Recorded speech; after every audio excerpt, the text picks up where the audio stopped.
Hola, hoy en conjunto con mi compañera Ángela vamos a hablar sobre la literatura mapuche contemporánea. Bueno, el relato de Tren Tren Kai se comprende de un relato que sustenta toda una visión histórica, política y epistémica del pueblo mapuche.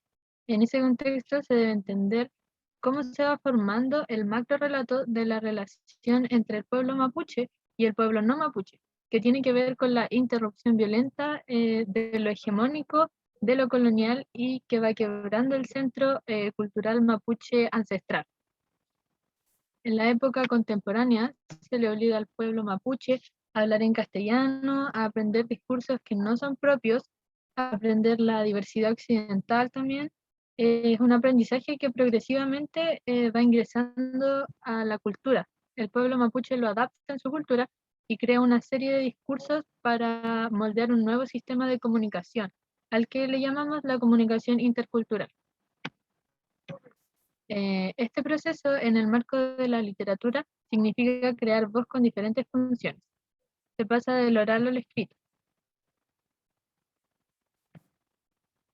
Ya, en la introducción a la literatura mapuche, podemos decir que en la poesía de los años 50 aproximadamente, los poetas mapuches por un lado se reconocían como mapuches, pero también se reconocían como chilenos.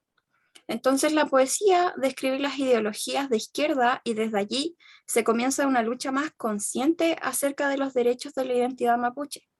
Es una poesía bastante híbrida, que en la mayoría de los casos está en castellano. Sin embargo, tienen traducción al mapudungún y los principales referentes de esta década son José Santos Lincomán, Sebastián Queupul y Anselmo Raguileo.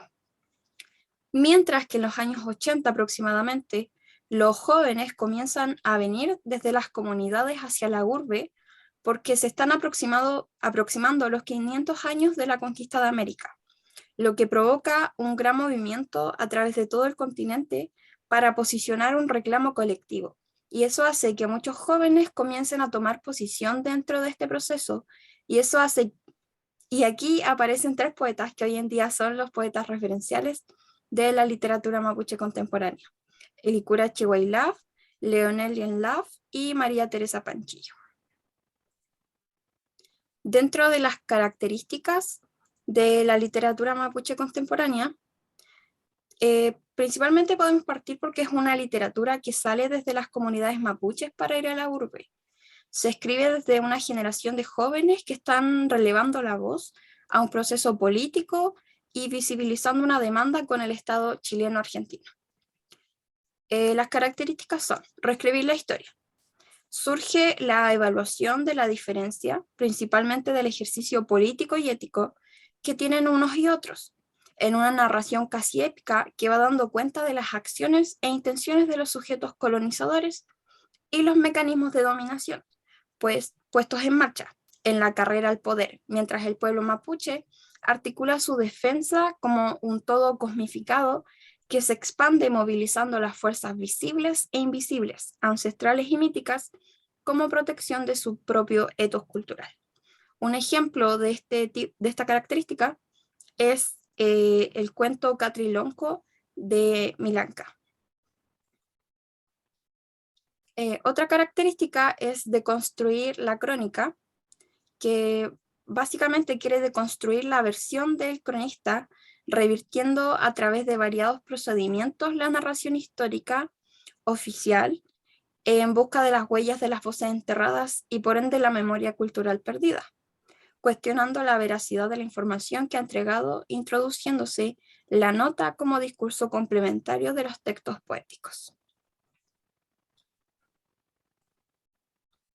Otra característica es documentar el despojo.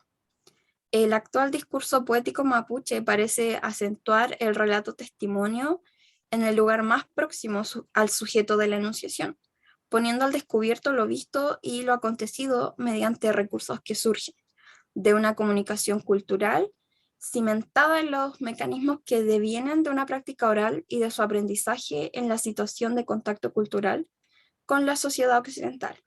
La deconstrucción de la versión de los hechos difundidos por la historia oficial, por la reconstrucción de una historia verdadera desde el saber ancestral. Y aquí un ejemplo. Y la denuncia. Junto a los procedimientos que actualizan la memoria de acontecimientos marcados por atropellos y vejaciones a las comunidades, las estrategias del discurso poético más reciente se detienen a particularizar y poner en evidencia a sujetos históricamente reconocibles, aproximando la representación artística a los límites de un discurso público que testimonia y denuncia. Un ejemplo de esto es el poema de Jaime Buenum que se llama Gloria y Sangre. También dentro de las características tenemos el conflicto con el otro, que es el discurso del colonizador que se transforma y maneja el discurso del otro y difunde estas representaciones en un espacio donde circula un restrictivo pero eficiente, que es donde se realiza la toma de decisiones sobre las políticas americanas. La situación por la que atraviesa el pueblo mapuche durante la época de la conquista no es diferente a lo que aconteció en el resto de América, en el resto de los pueblos originarios de América. Es por esto que el conflicto tiene un denominador común que vendrían siendo el colonizador. Un ejemplo de esto es el poema Cisnes de Reuquemo, de Jaime Genún.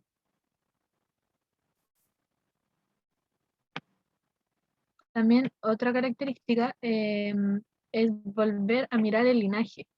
Esta en particular se refiere a cómo la literatura contemporánea mapuche vuelve sus ojos a los antepasados que los precedieron, reconectando con sus raíces cada vez más y valorando los legados que han sido dejados y también todos los años de enriquecimiento cultural y tragedias históricas que los preceden.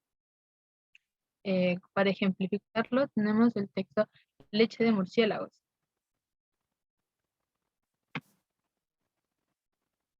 Y finalmente, la última característica es retradicionalización.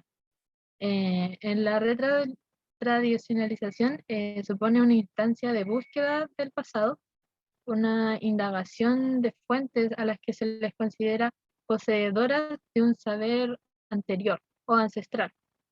Y a partir de ahí se va reconstruyendo una tradición. Este reconstruir sería como un sinónimo de la retradicionalización. Supone entender que ya existe un saber, una práctica, y en esta retradicionalización se manifiesta un interés consciente por instaurarla nuevamente. Un ejemplo de esto es el texto de Elikura Huilaf que tenemos aquí en el PPT. Bueno, Y eso fue todo. esas fueron todas las características de la literatura contemporánea mapuche. Espero que lo hayan entendido y gracias por ver.